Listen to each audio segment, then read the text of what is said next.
बताया गया है, इन्होंने चर बताया है।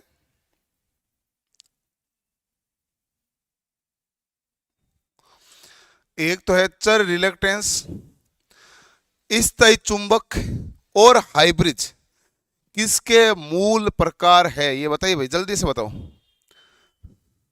सी ऑप्शन आ रहा है राजू के, कुलदीप के, सरवन के भी सी आ रहा है।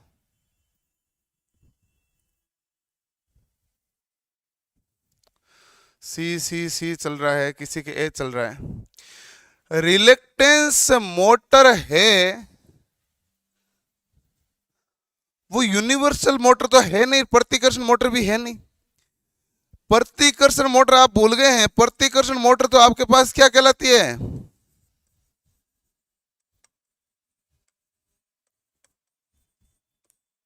Repulsion motor. प्रतिकर्षण मोटर क्या कहलाती है? Repulsion motor. तो चर रिलक्टेंस, स्थायी चुंबक और हाइब्रिज किसके मूल प्रकार हैं? स्टेपर मोटर के मूल प्रकार हैं। और स्टेपर मोटर जो होती है वो क्या होती है? तुल्यकालिक। चर रिलक्टेंस भी क्या होता है? तुल्यकालिक। आपको ऐसे याद रह जाएगा। रिलक्टेंस मोटर भी क्या होती है? तुल्यकालिक मोटर होती है। हिस्टेरेसिस मोटर भी तुल्यकालिक मोटर होती है, इस स्टेप से चलती है। इसलिए चर रिलक्टेंस, स्थायी चुंबक और हाइब्रिज हैं जो हमारे स्टेपर मोटर के प्रकार हैं। और स्टेपर मोटर एक प्रकार की तुल्यकालिक मोटर है जिसकी गति स्टेप में होती है। गति किस में होती है? स्टेप में। यदि जैसे मान लो, यदि जैसे इसको 40 स्टेप में, 40 स्टेप से कोई पूरा चक्कर लगाना है तो एक स्टेप कितना डिग्री का? 9 डिग्री का। 9 इंटू 40 कितना होता है? 360 डिग्री चक्कर पूरा होगा। इस प्रकार हो रहा है। विवेक कुमार कह रहा है सर मेरा भी नाम ले लीजिए। जी ले लिया भाई आपका नाम। अगला नेक्स्ट, हिस्टेरेसिस मोटर के नुकसान क्या है? आप बताइए भाई। सबसे पहले आपके पास हिस्टेरेसिस मोटर नाम दिया गया है। इस मोटर के नुकसान क्या है? ये मोटर भी हमारे पास सिंक्रोनस टाइप की मोटर होती है, नहीं तुल्यकालिक मोटर होती है। तुल्यकालिक मोटर की मतलब क्या हो गया? जिसकी जो नियत गति से चलती है, नियत गति से चलती है। तीसरा इसका एक और पॉइंट कि यहां पर इसके रोटर में दांते में वाइंडिंग नहीं होती।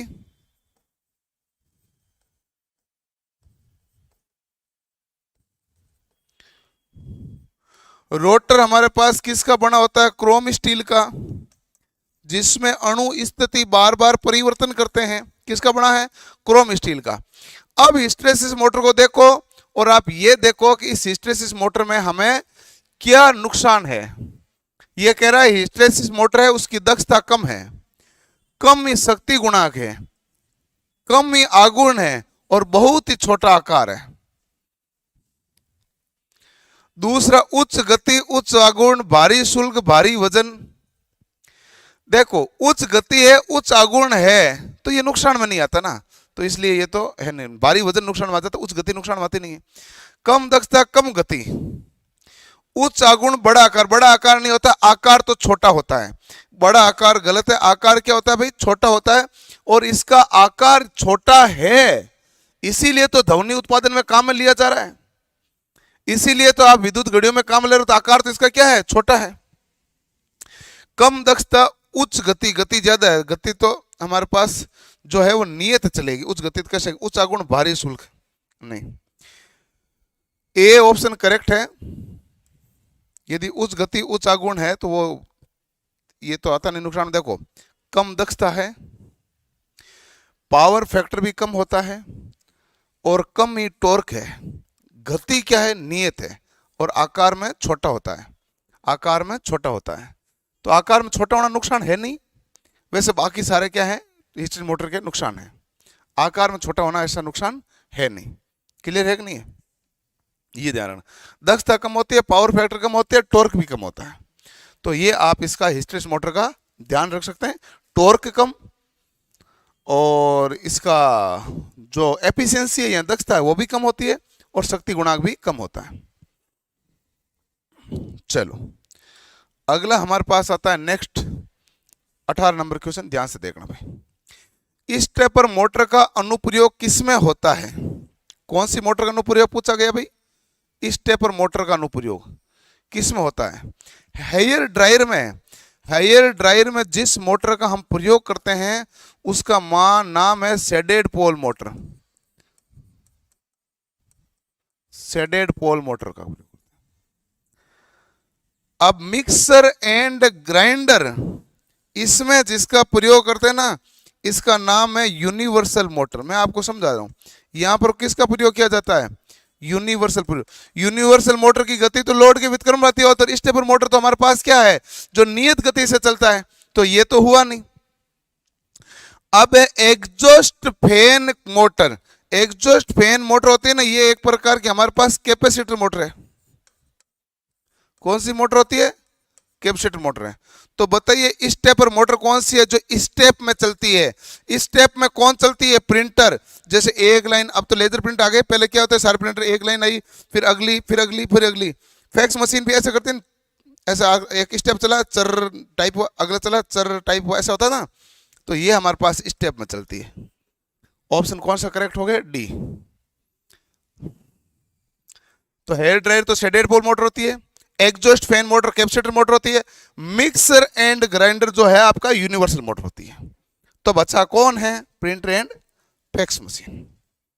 अगला प्रश्न लो, नेक्स्ट। सवाल को देखो ध्यान से और ध्यान से ही सवालों को समझो। यदि यूनिवर्सल मोटर में डीसी आपूर्ति संभारित है तो किसके रूप में कार्य करेगा? पहली बात आप बताओ, जो यूनिवर्सल है, यूनिवर्सल कहने का मतलब क्या हुआ? तो आप कहेंगे यूनिवर्सल कहने का मतलब एसी एंड डीसी दोनों पर चलता है।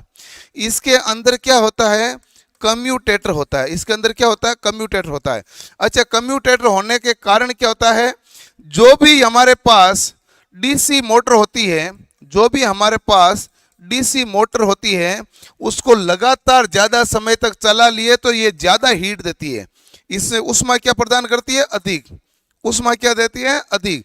इसलिए आप मिक्सी या जो ग्राइंडर है उनको आप ज्यादा समय तक लगातार नहीं चला सकते हैं। पहला मामला है क्योंकि ऊष्मा ज्यादा होती है। दूसरा, जो डीसी मोटर होती है ना, उसकी आवाज भी अधिक होती है। आवाज क्या होती है? अधिक। नॉइज, शोर, आवाज, साउंड, जो भी समझो, वो क्या होती है? इसकी ज्यादा होती है। सबके सी ऑप्शन है। मैं अपने हिसाब से बता रहा था, साइड वाली चीजें आप सबको समझ में आ गई पहले ही। अच्छा चलो, अब बताओ कि ये हमारे पास जो मोटर है, कम्यूटेटर लगा है तो डीसी मोटर, एसी पर तो ऑपरेट है। तो ये है तो कौन सी मोटर? डीसी। ऑपरेट किस पर हो रही है? एसी पर। तो एसी मोटर पर तो ऑपरेट हो रही है, ये एसी के रूप में काम नहीं करती है। काम किसके रूप में करती है? डीसी के रूप में, क्योंकि इसमें लगा हुआ क्या है? कम्यूटेटर। डीसी शंट है कि डीसी श्रेणी है भाई, मुझे नहीं पता। मैं तो आपको इतना सा बता सकता हूं कि गति है वो लोड के व्युत्क्रमानुपाती है। लोड बढ़ाओगे तो गति घटेगी। ये किस में होता है? तो आप कहोगे ये तो सीरीज में होता है। ये कौन सी मोटर में होता है? सीरीज में। शंट में गति लगभग क्या होती है? नियत। गति लगभग नियत होती है। गति लगभग नियत होती है। क्लियर? तो आपका ऑप्शन कौन सा आया? सी ऑप्शन आया है। एक एक सवाल को देखो आराम से, अच्छे से समझो, ध्यान से समझेंगे तभी मामला है सबका। सी सी सी सी, वाह, बहुत ही बढ़िया, बहुत ही उम्दा, बहुत ही अच्छी बात है ना। आगे चले, आगे बढ़े। नेक्स्ट आता है अगला। अगला सवाल आया 20 नंबर क्वेश्चन।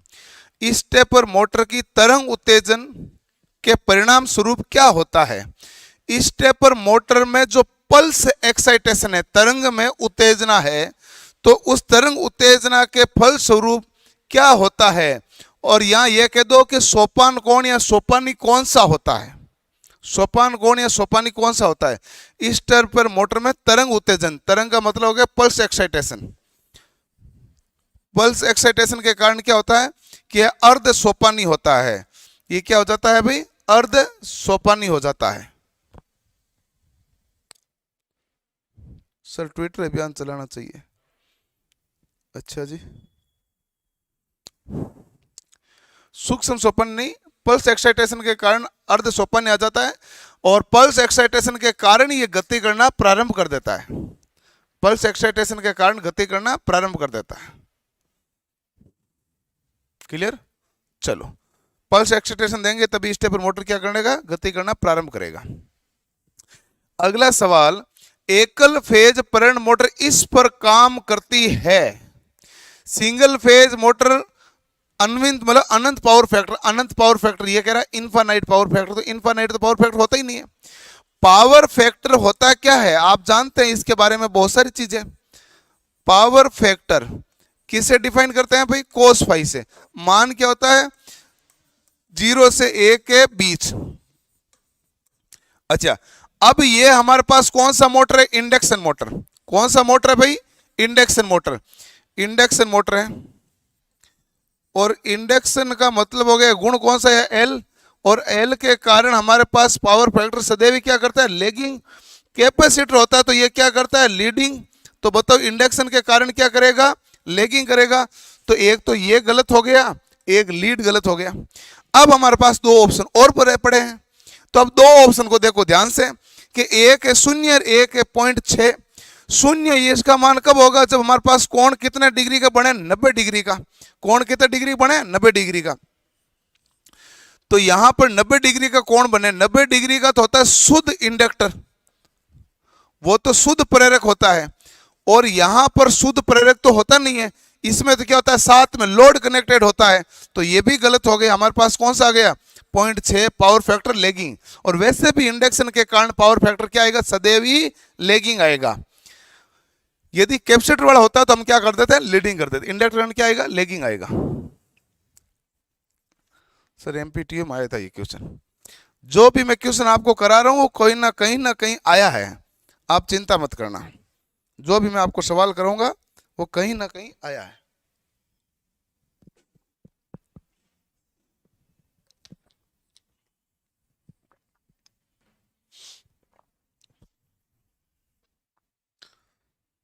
चलो ओके जी, नेक्स्ट अगला 22 नंबर सवाल, कैपेसिटर स्टार्ट मोटर एक क्या है। जैसे भाई आपका फैन है वो तो है स्थायी कैपेसिटर मोटर, जो पंखा है वो कौन सा है, स्थायी कैपेसिटर मोटर। कुछ मोटर जो होती है वो कैपेसिटर स्टार्ट मोटर होती है, जिसको स्टार्टिंग में टॉर्क अधिक चाहिए होता है। जिसको स्टार्टिंग में टॉर्क ज्यादा चाहिए वो कौन सी होती है, capacitor start motor. Capacitor start motor इसमें कौन सी है, तो तुल्यकालिक motor, single phase induction motor, 3 phase single phase होगी ना भाई, सिंगल फेज इंडक्शन मोटर।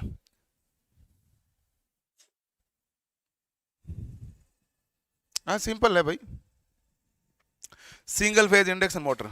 अब देखो कि कैपेसिटर इंडक्शन मोटर के अंदर हमारे पास 3 प्रकार के आते हैं। सब कैपेसिटर इंडक्शन मोटर ना, नाम ये हेडिंग ऐसे लिख दिया आपको, कैपेसिटर इंडक्शन मोटर। ये सारी की सारी कौन सी होती है, तो आप कहेंगे सारी की सारी ये कौन सी होती है, सिंगल फेज होती है, पहला मामला। दूसरी बात क्लियर, ध्यान रखना, इसके प्रकार कौन से हैं, तो आप कहेंगे एक तो है इसका capacitor start,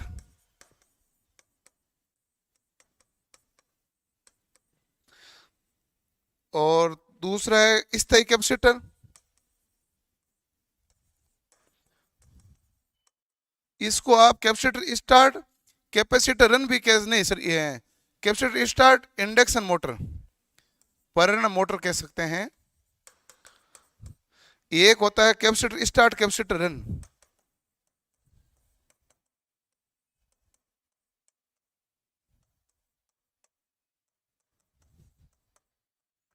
capacitor start capacitor run, तो ये हमारे पास कितने प्रकार के हैं, 3 प्रकार की होती है। चलो ठीक है भाई, ओके। तो करेक्ट ऑप्शन कौन सा आ गया, बी ऑप्शन आपका करेक्ट हो गया। ओके ओके, पहले तबीयत गड़बड़ होने के कारण पढ़ाई बंद किए थे, अब फिर से नियमित चालू कर रहे हैं। बहुत बढ़िया भाई, चालू कर दो। अगला सवाल आपके सामने कितना नंबर सवाल है, 23 नंबर। कार्यशील सिद्धांत के अनुसार ऐसी मोटरों को किसको छोड़कर से सभी टाइप में विभाजित किया जा सकता है, बताइए भाई। कार्यशील सिद्धांत के अनुसार, कौन सिद्धांत है भाई, कार्यशील सिद्धांत के अनुसार ऐसी मोटरों को किसको छोड़कर से सभी टाइप में विभाजित किया जा सकता है।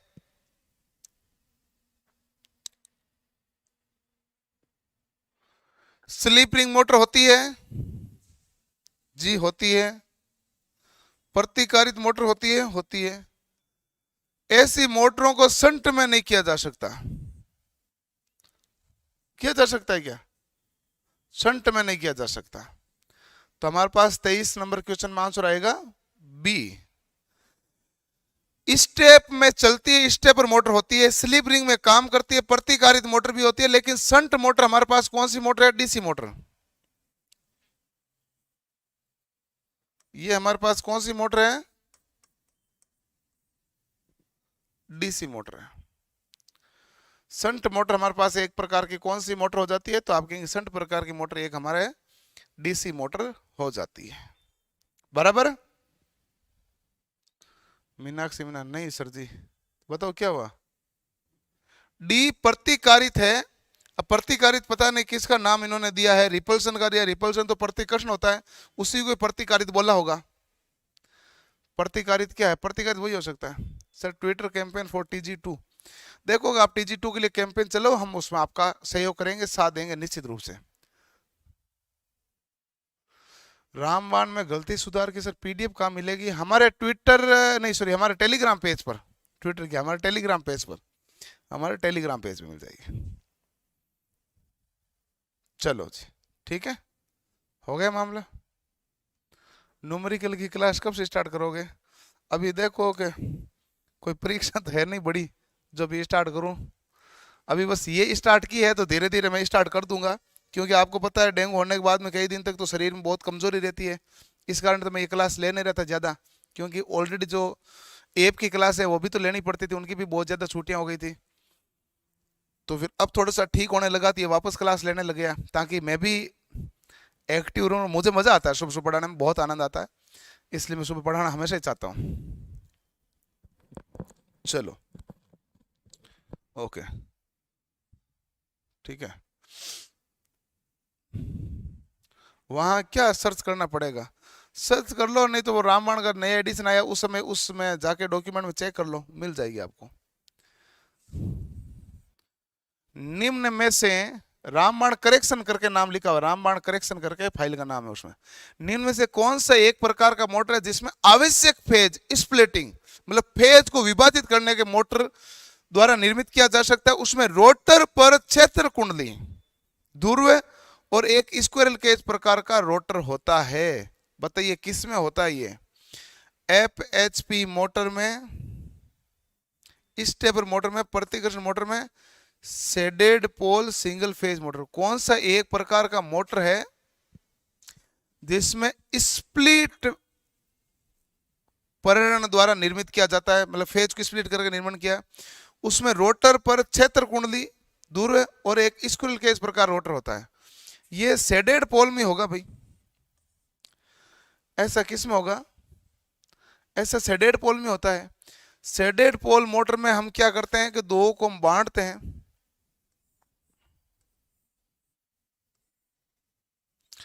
तो यहाँ रोटर पर क्षेत्र कुंडली है, फील्ड कॉइल लग जाएगी, क्षेत्र कुंडली, ध्रुव और एक स्क्विरल केज प्रकार का रोटर होगा। ये हमारे पास सेलिएंट है, ये हमारे पास शेडेड है। तो इस प्रकार का केस तो प्रतिकर्षण मोटर में तो है नहीं, इस स्टेपर में नहीं है, तो shaded pole single phase motor है। Shaded pole single phase motor. Fractional horse power आप कह सकते हो, शेडेड भी फ्रैक्शनल ही होती है।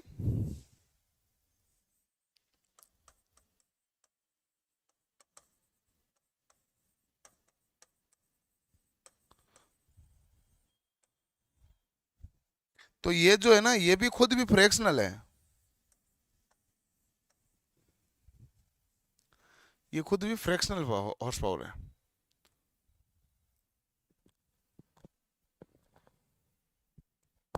चलो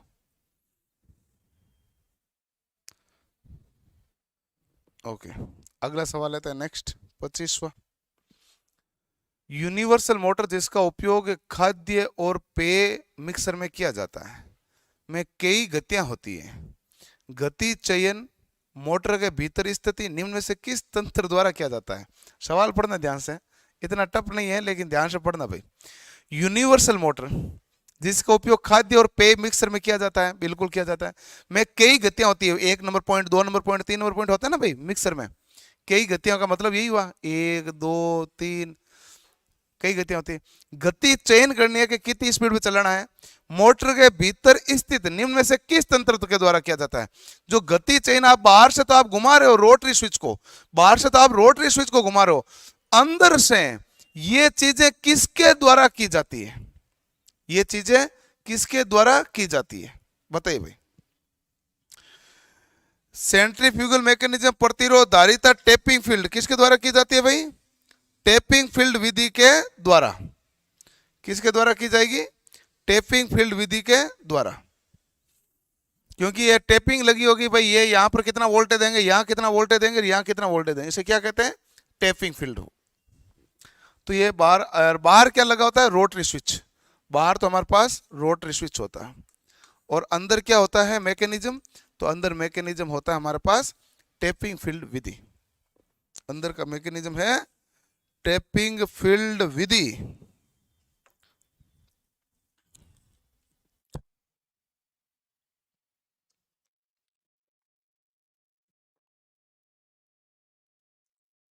चलो अगला देखो, नेक्स्ट। अपकेंद्रीय स्विच का उपयोग सामान्यतः कहां किया जाता है? अपकेंद्रीय स्विच का उपयोग सामान्यतः कहां किया जाता है? यूनिवर्सल में, प्रतिगण, कैपेसिटर स्टार्ट कैपेसिटर रन में, शेडेड पोल में। कैपेसिटर स्टार्ट कैपेसिटर रन में। अपकेंद्रीय में क्या होता है? कैपेसिटर स्टार्ट कैपेसिटर रन की मैं संरचना बना देता हूं आपको।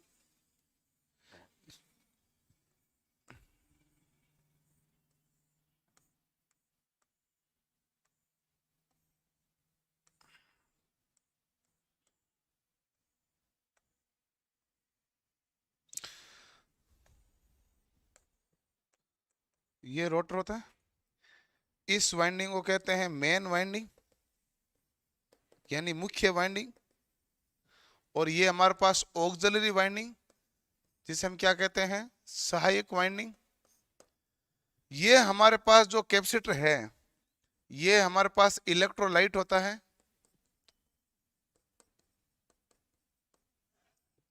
और ये जो है ये पेपर है।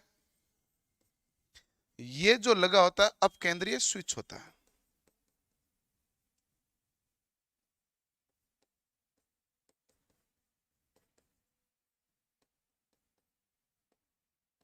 अपकेंद्रीय स्विच होता है।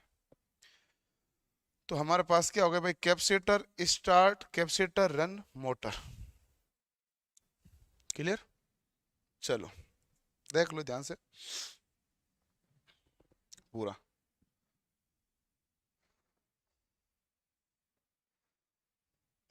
ओके, क्या कह रहे हैं? 1600 से सर 2100 हो गया BS के कोर्स का पैसा सर जी। तो पहले सुमन सेन ऑफर चल रहा था भाई, ऑफर चल रहा होगा पहले। आज पूरे 30 क्वेश्चन गणना, हाँ 26 आए तो ये 30 तक पहुंचेंगे। 16 से 30 हो गए तो 15 क्वेश्चन ही वैसे भी। 16 से 30 होंगे तो 15 क्वेश्चन। देखो धीरे धीरे मेरी भी स्पीड बढ़ेगी, क्योंकि मैंने आपको बताया ना, धीरे धीरे बढ़ेगी, एकदम से नहीं बढ़ेगी। एक यूनिवर्सल मोटर की गति लोड विशेषता किसके समान होती है? सीरीज मोटर के समान। थोड़ी देर पहले बात की थी।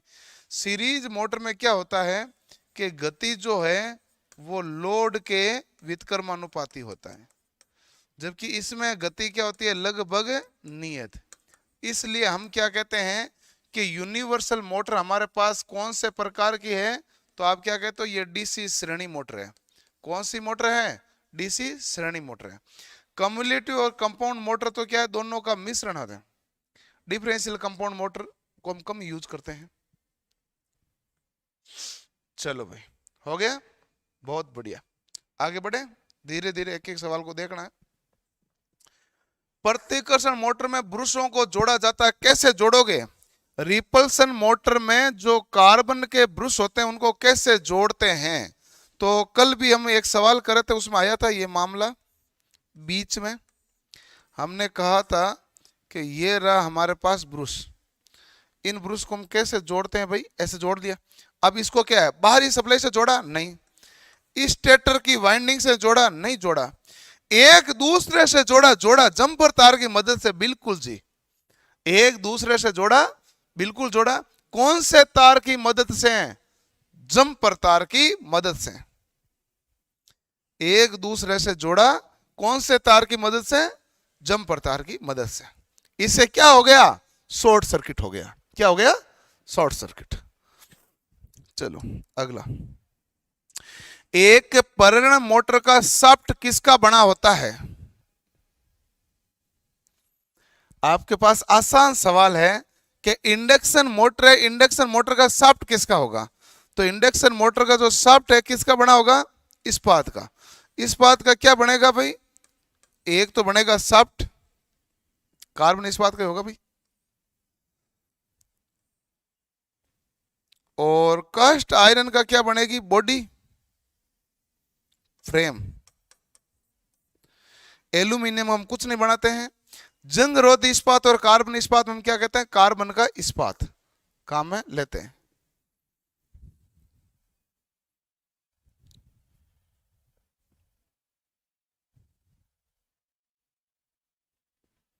चलो हो गया। अगला प्रश्न नेक्स्ट, ध्यान से देखो भाई। इंडक्शन मोटर में घूर्णन चुंबकीय क्षेत्र की गति को किसके रूप में पहचाना जाता है। इंडक्शन मोटर में घूर्णन चुंबकीय क्षेत्र, इंडक्शन मोटर में घूर्णन चुंबकीय क्षेत्र की गति को किसके रूप में जाना जाता है।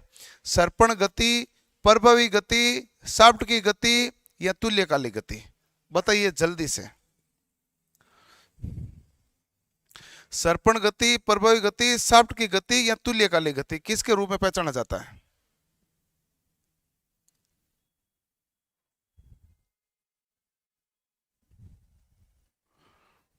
सब कह रहा डी, वाह बहुत बढ़िया। घूर्णन चुंबकीय क्षेत्र की गति हमारे पास क्या कहलाती है भाई, तुल्यकालिक गति। किसे डिनोट करते हैं, एनएस से। एनएस हमारे पास क्या होता है, 120 इंटू एफ बटा पी।